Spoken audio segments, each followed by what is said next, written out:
بسم اللہ الرحمن الرحیم۔ ناظرین، ذہنی سکون چاہتے ہو تو ہر چیز کو اپنے قابو میں رکھنے کی کوشش نہ کرو۔ کم نمک دل کا تحفظ ہے، زیادہ نمک دل کا دشمن ہے۔ خاموش رہنے والا انسان اکثر سب سے زیادہ سمجھدار ہوتا ہے۔ ایزا وقت پر کھاؤ، بے وقت کھانا بیماری ہے۔ جسم کی تکن آرام سے اتر جاتی ہے، دل کی تکن سمجھ سے۔ نیند جسم کی مرمت ہے، جاگنا اس کی کمزوری ہے۔ عبید اللہ بن محسن رضی اللہ عنہ بیان کرتے ہیں، رسول اللہ صلی اللہ علیہ وسلم نے فرمایا، تم میں سے جو شخص اس حال میں صبح کرے کہ اسے اپنے اہل و عیال کے متعلق کوئی خطرہ نہ ہو اور وہ تندرست ہو اور اس کے پاس ایک دن کا کھانا موجود ہو، تو گویا اس کے لیے تمام اطراف سے دنیا جمع کر دی گئی۔ ناظرین، ہلدی خون کو صاف کرتی ہے، ہلدی جگر کو بیماریوں سے محفوظ رکھتی ہے، ہلدی بڑھتے ہوئے وزن کو کم کرنے میں بہت اہم کردار ادا کرتی ہے۔ ہلدی کا پابندی سے استعمال کولیسٹرول کو کم کرتا ہے۔ ہلدی بلعم کو صاف کرتی ہے اور جگر اور سینے کو صاف کرتی ہے۔ چہرے کے داغ دھبوں کو دور کرنے کے لیے سرسوں کے تیل میں ہلدی کو ملا کر استعمال کرنے سے چہرے کے تمام داغ دھبوں سے بہت جلد چھٹکارا پایا جا سکتا ہے۔ ہلدی کے اینٹی آکسیڈنٹ خصوصیات عمر بڑھنے کی علامات کا مقابلہ کرنے اور جلد کی صحت مند رنگت کو فروغ دینے میں مدد کرتی ہیں۔ جب سورہ لہب نازل ہوئی اور ابو لہب اور اس کی بیوی ام جمیل کی اس صورت میں مذمت اتری تو ابو لہب کی بیوی ام جمیل غصے میں آپے سے باہر ہو گئی۔ ایک بہت بڑا پتھر لے کر وہ حرم کعبہ میں آئی۔ اس وقت نبی اکرم صلی اللہ علیہ وسلم نماز میں تلاوت قرآن فرما رہے تھے اور قریب ہی حضرت ابوبکر صدیق رضی اللہ عنہ بیٹھے ہوئے تھے۔ ام جمیل بڑبڑاتی ہوئی آئی اور نبی اکرم صلی اللہ علیہ وسلم کے پاس سے گزرتے ہوئی حضرت ابوبکر صدیق رضی اللہ عنہ کے پاس پہنچی اور غصے سے منہ میں جاگ بھرتے ہوئے کہنے لگی، بتاؤ تمہارے رسول کہاں ہیں؟ مجھے معلوم ہوا ہے کہ انہوں نے میری اور میرے شوہر کی ہجوہ کی ہے۔ حضرت صدیق اکبر رضی اللہ عنہ نے فرمایا، میرے رسول صلی اللہ علیہ وسلم شاعر نہیں ہے کہ کسی کی ہجوہ کرے۔ پھر وہ غیظ و غضب میں بھری ہوئی پوری حرم کعبہ میں چکر لگاتی پھری، نبی اکرم صلی اللہ علیہ وسلم کو ڈھونڈتی رہی، مگر جب وہ نبی کریم صلی اللہ علیہ وسلم کو نہ دیکھ سکی تو بڑبڑاتی ہوئی حرم سے باہر جانے لگی۔ جاتے وقت حضرت ابوبکر صدیق رضی اللہ عنہ سے کہنے لگی، میں تمہارے رسول کا سر کچلنے کے لیے یہ پتھر لے کر آئی تھی، مگر افسوس کہ وہ مجھے نہیں ملے۔ حضرت ابوبکر صدیق رضی اللہ عنہ نے نبی اکرم صلی اللہ علیہ وسلم سے اس واقعے کا ذکر کیا تو آپ صلی اللہ علیہ وسلم نے فرمایا، وہ میرے پاس سے کئی بار گزری، مگر میرے اور اس کے درمیان ایک فرشتہ اس طرح حائل ہو گیا کہ آنکھیں پاڑ پاڑ کر دیکھنے کے باوجود وہ مجھے نہ دیکھ سکی۔ درود پاک کی برکتیں اور اس کے حیرت انگیز ثمرات۔ ام المؤمنین حضرت سیدہ عائشہ صدیقہ رضی اللہ عنہا نے فرمایا، درود شریف کی برکت سے سکرات موت اور نزع کی کڑواہٹ دور ہو جاتی ہے اور موت آسان ہو جاتی ہے۔ درود شریف موت کی تلخیوں کے لیے تریاک ہیں۔ حضرت ابو اللہ سمرقندی رحمہ اللہ نے فرمایا، اگر درود پاک کا کوئی اور فائدہ نہ ہوتا سوائے اس کے کہ اس میں شفاعت کی نوید ہے تو بھی عقل مند پر واجب تھا کہ وہ اس سے غافل نہ ہوتا، چجائے کہ اس میں معافرت ہے اور اللہ تعالیٰ کی طرف سے بندے پر صلوات ہیں۔ امام شعرانی رحمہ اللہ نے فرمایا، اے بھائی، اللہ پاک تک پہنچنے کے راستوں میں سب سے قریب راستہ رسول اکرم صلی اللہ علیہ وسلم پر درود پاک پڑھنا ہے۔ لہٰذا جو شخص نبی اکرم صلی اللہ علیہ وسلم کی درود پاک والی خاص خدمت اختیار نہ کرے وہ اللہ تک نہیں پہنچ سکتا۔ حضرت خواجہ ضیاء الدین نقشبندی مجدد رحمہ اللہ نے فرمایا، جان لینا چاہیے کہ سب سے بڑھ کر سعادت اور بہترین عبادت رسول اللہ صلی اللہ علیہ وسلم پر درود پڑھنا ہے، کیونکہ درود پاک کی کثرت سے نبی کریم صلی اللہ علیہ وسلم کی محبت غالب آ جاتی ہے جو تمام سعادتوں کی سردار ہیں، اور اسی کے ذریعے بندہ اللہ تعالیٰ کی بارگاہ میں قبولیت حاصل کر لیتا ہے۔ نیز درود پاک کی برکت سے سیئات حسنات میں تبدیل ہو جاتی ہیں۔ نبی کریم صلی اللہ علیہ وسلم نے فرمایا، جو شخص مجھ پر ایک مرتبہ درود پڑھتا ہے اللہ تعالیٰ اس پر 10 رحمتیں نازل فرماتا ہے۔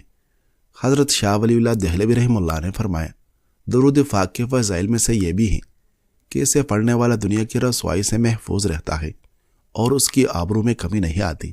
جس دعا کے شروع اور آخر میں درود پڑھا جائے وہ شرف قبولیت حاصل کرتی ہے۔ کسی نے علامہ محمد اقبال رحمہ اللہ سے پوچھا، آپ حکیم الامت کیسے بنے؟ تو علامہ اقبال رحمہ اللہ نے بلا توقف فرمائے، یہ کوئی مشکل کام نہیں، اگر آپ چاہیں تو آپ بھی اس مقام تک پہنچ سکتے ہیں۔ پھر فرمایا میں نے گن کر 1 کروڑ مرتبہ درود شریف پڑھا ہے، اگر آپ بھی اس نسخے پر عمل کریں تو آپ بھی اس مقام تک پہنچ سکتے ہیں۔ امام سفیان ثوری رحمہ اللہ بیان کرتے ہیں، میں نے ایک شخص کو کعبہ کا غلاف کرتے دعا کرتے ہوئے دیکھا، کہہ رہا تھا مولا مجھے سلامتی عطا فرما۔ میں نے پوچھا تمہیں کیا ہوا ہے اور بار بار رب سے سلامتی کیوں مانگے جا رہے ہوں؟ کہنے لگا یا اخی ہم 4 دوست ہیں، ہم میں سے ایک اپنی موت کے وقت نصرانی ہو گیا اور دوسرا یہودی بن گیا اور تیسرا مجوسی ہو گئے، اور اب میں اکیلا باقی بچا ہوں اور اسی خوف و ہراس کی وجہ سے خدا سے سلامتی کی دعا کر رہا ہوں۔ ناظرین، بصرہ کے قریبی علاقے میں ایک گناہ گار شخص کا انتقال ہوا۔ اس کے بہت زیادہ گناہوں میں مبتلا ہونے کی وجہ سے لوگ اس کے حالات کو جاننے کی کوشش نہیں کرتے تھے، چنانچہ اس کی بیوی نے کوئی ایسا شخص نہ پایا جو جنازہ اٹھانے میں اس کی مدد کر سکے، تو اس نے کرائے پر مزدور لیے اور ان کی مدد سے اس کا جنازہ گاؤں لے گئی، مگر کسی نے اس کی نماز جنازہ نہ پڑھی۔ مجبوراً اسے دفن کرنے کے لیے صحرا میں لے جایا گیا۔ وہاں قریب ہی ایک پہاڑ پر ایک عبادت گزار تھا جس کا شمار بڑے عبادت گزاروں میں ہوتا تھا۔ اسے دیکھ کر ایسا لگ رہا تھا گویا وہ پہلے ہی جنازے کا منتظر ہے۔ جب عبادت گزار شخص نے اس کی نماز جنازہ پڑھانے کا ارادہ کیا تو آنن فانن شہر میں یہ خبر پھیل گئی کہ فلاں عبادت گزار پہاڑ سے اتر کر اس کی نماز جنازہ پڑھنے کے لیے آیا ہے۔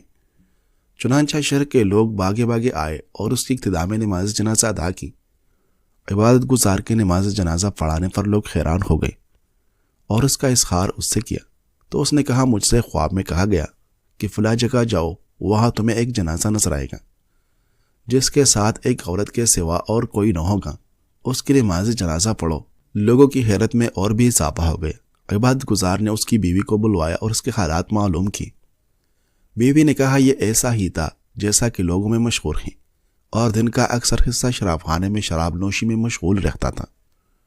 عبادت گزار نے کہا غور کرو، کیا تم اس کا کوئی نیک عمل جانتی ہو؟ بیوی نے کہا ہاں، اس میں 3 باتیں تھیں۔ ایک تو یہ کہ روزانہ صبح کے وقت جب اس کا نشہ اترتا تو کپڑے تبدیل کر کے فجر کی نماز جماعت سے پڑھتا، پھر شراب خانے میں جا کر دوبارہ گناہوں میں مشغول ہو جاتا۔ دوسری بات یہ کہ 1 یا 2 یتیم بچے ہر وقت اس کے گھر میں موجود رہتے تھے، جن کے ساتھ وہ اپنے اولاد سے بھی زیادہ حسن سلوک کیا کرتا اور ان کی بہت زیادہ دیکھ بھال کیا کرتا تھا۔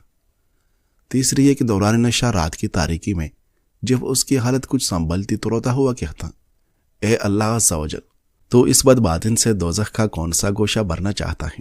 یہ سن کر عبادت گزار واپس چلا گیا اور اس کے متعلق اس کی الجھن دور ہو گئی۔ ناظرین، توڑے سے کچے دودھ کا مکسچر چہرے پر لگانے سے یہ چہرے کے داغ دھبے ختم کرتا ہے۔ ہلدی اور دودھ ایک قدرتی کلینرز کا کام کرتا ہے اور خشک اور پھٹے ہوئے ہونٹوں کو نرم و ملائم اور گلابی بنا دے گا۔ حاملہ خواتین ہلدی اور دہی کے پیسٹ کو ہر روز پیٹ پر لگانے سے پیٹ پر پڑنے والے نشانات ختم ہو جائے گی۔ اس حمل کے باقاعدہ استعمال سے حمل کے دوران پیٹ پر پڑنے والے خراشوں کے سفید نشانات ختم ہو جاتے ہیں۔ ہلدی پھٹے ہوئی ایڑیوں کے لیے بہت فائدہ مند ثابت ہوتی ہیں۔ پھٹی ہوئی ایڑیوں کے لیے 3 کھانے کے چمچ ہلدی میں 1 چمچ ناریل کا تیل یا کیسٹر آئل ڈال کر اس کا پیسٹ بنائیں اور اسے ایڑیوں پر لگائیں۔ اس سے نہ صرف ایڑیاں صحت مند ہوگی بلکہ اس کے پھٹنے کی وجہ سے ایڑیوں میں ہونے والے درد کو بھی فوری آرام ملے گا۔ اس کے علاوہ اس قدرتی نسخے کا استعمال انگلیوں کے درمیان پیدا ہونے والے انفیکشن کو بھی روکنے میں مدد دیتا ہے۔ اس نسخے کو اس وقت تک استعمال کریں جب تک ایڑیاں اچھی حالت میں نہ آ جائیں۔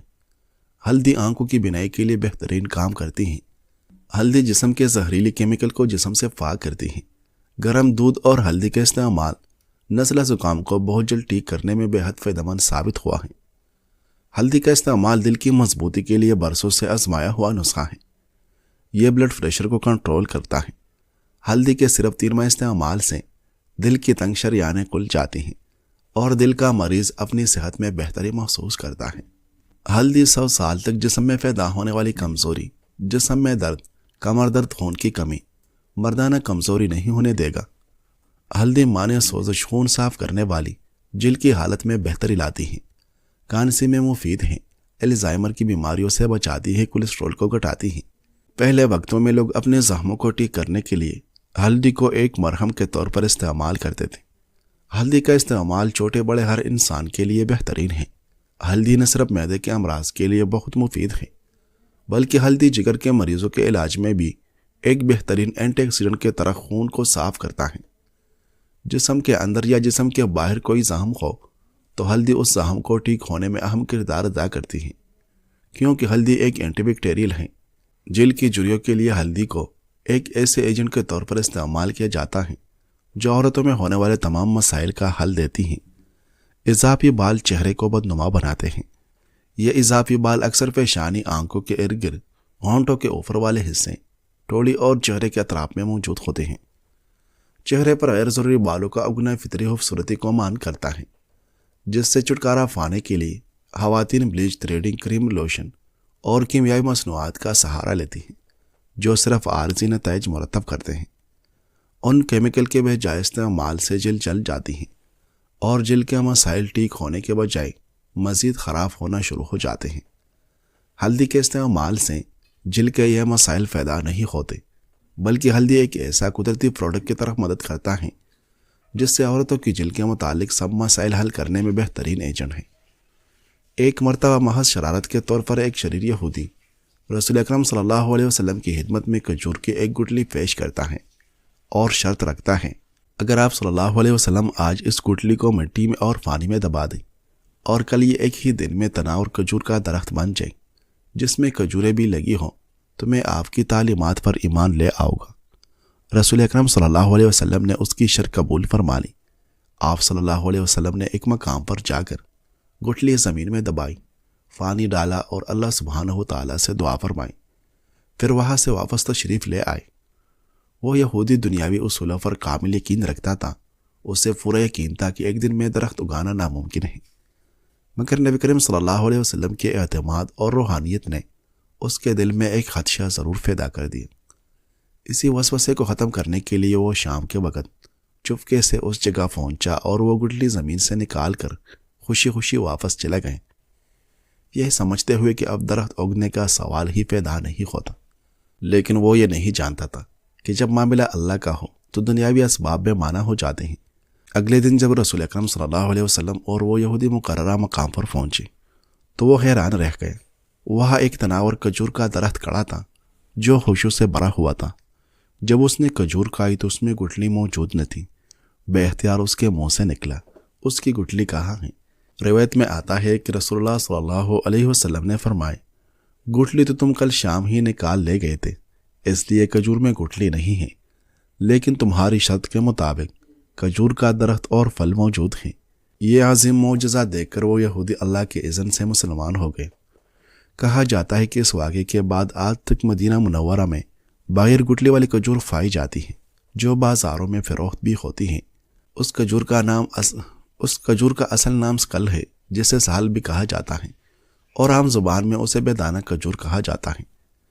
اب اگر زیادہ علم رکھنے والے خصوصاً نباتات کے ماہرین یہ سوال کرے کہ جب اس کھجور میں گٹلی ہی نہیں تو اس کی کاشت 1400 سال سے کیسے جاری ہے، تو بتایا جاتا ہے کہ اس کے سوکھے پتے جب باعث میں مٹی کے اندر دب جاتے ہیں تو اللہ کے حکم سے وہ نئے پودوں کی بنیاد بن جاتے ہیں۔